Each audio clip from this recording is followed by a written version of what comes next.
Motor ini terberak, guys. Hujan deras yang mengguyur Semende Raya mengakibatkan jalan desa Babatan menuju ibu kota Kecamatan Semende Darat Laut, Kabupaten Muara Enim tertimbun longsor. Sehingga jalan penghubung antara desa terputus dan tidak bisa dilalui oleh kendaraan terutama roda 4. Bahkan selain itu juga pejalan kaki yang hendak melewati jalan harus waspada akan adanya longsor susulan. Berdasarkan informasi yang diterima, jalan penghubung desa Pulau Panggung ibu kota kecamatan menuju desa Babatan tertimbun material longsor sekitar 20 meter membuat akses tersebut lumpuh. Kepala Desa Babatan Dedi Harismanto menghimbau warganya untuk berhati-hati mengingat kondisi cuaca saat ini dikhawatirkan bisa terjadi longsor susulan.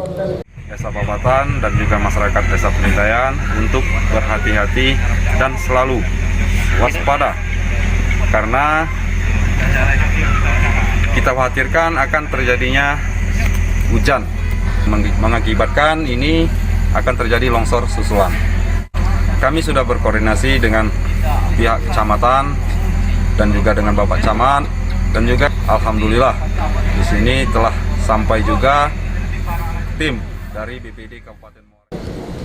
Dengan kejadian ini aktivitas warga terpaksa harus ditunda.